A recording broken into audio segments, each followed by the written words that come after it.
Welcome to the Purpose Podcast. I'm Dr. Jasmine Wise, and my friends call me Dr. Jazz or Jasmine. Either one is cool. And I am a purpose cultivator and educator.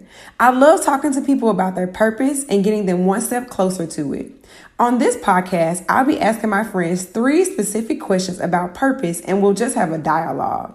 This podcast was birthed when 2 of my friends who don't know each other told me within 20 minutes that I should do a podcast. And here I am, less than 24 hours later with the first episode.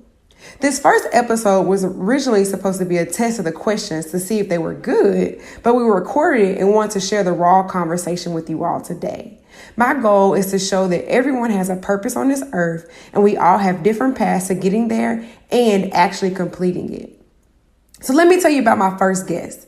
My first guest is my dear friend, Amara Aji. She's amazing. She's a singer and songwriter, and she actually wrote the intro song to this podcast. It's called Sunrise, and you can find it anywhere you find your digital music. She owns Asher Creatives, and you can find her on YouTube under Asher Creatives, telling us how to properly care for our hair and skin. And lastly, she's on her way to becoming a real estate mogul. I cannot wait for that day so I can borrow a beach house or something. Anyway, I'll drop her information in the description for this video so you can find her music and see how wonderful she is. Let's dive in. All right, good morning, everybody. Good morning. Welcome to the Purpose Podcast Impromptu. And with me today, I have Amara. We'll cut that out, but I probably won't. Amara Aji. And we have a couple questions that we're going to go through. And the first one is, what does purpose mean to you? Okay. What did I say earlier? Hello, Nest. What does purpose mean to me? Why did Nest come up here when you asked that question? Go away! All of this is going to be in the Okay, so what does purpose mean to me? What did I say? I said purpose means the direction in which you feel your soul is tugged to go, or your spirit is like tugged to go. Yeah. And so what does that mean, your spirit or your soul tugged to go? Like, what does that feel like? I don't know if I can describe what it feels like, because I know everyone is different, but I feel like it just means, what is it that your inner self, like your true self, right? What is it that you feel inclined to do, or what spaces do you feel inclined to be in? Like, remove the social pressures, remove like your own self-criticism, self-judgment, remove like traumas, remove like all of that stuff, and like just answer those questions. Like, what kind of environment, what environments inspire me? What environments do I want to always like find myself in, or cultivate, or nurture, or like, I don't know, or perpetuate, like, yeah. And like what things, and not drugs, you know what I'm saying? Like, there are people that are like, oh yes, these things make me happy, like drugs fit this equation. Yeah.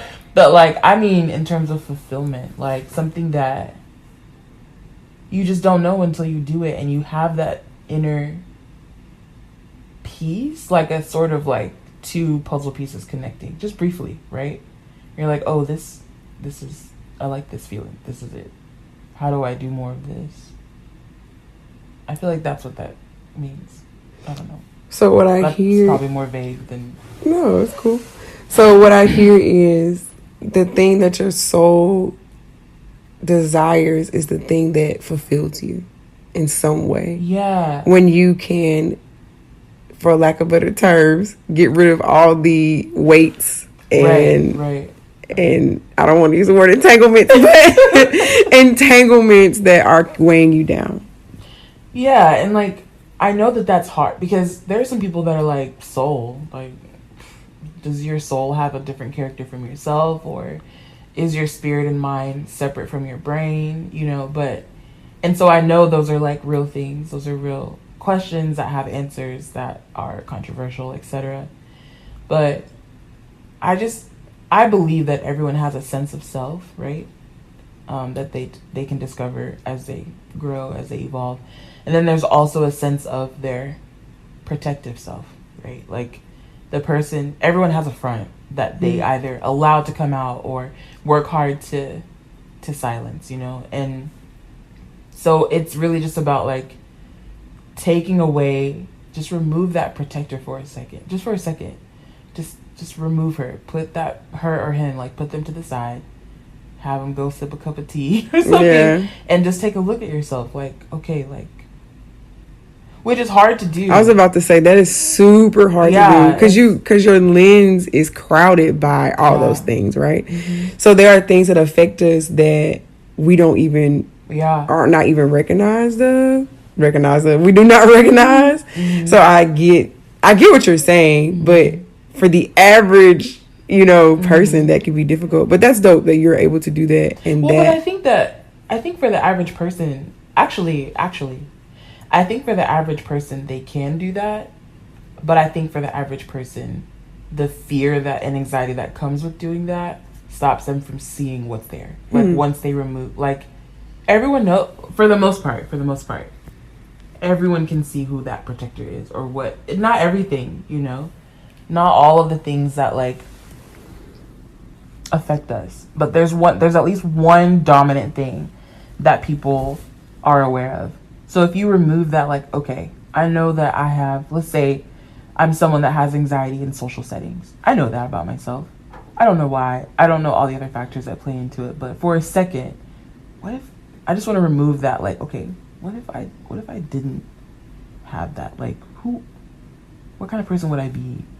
What things make me happy in social environments? Like, without these pressures, and I don't know.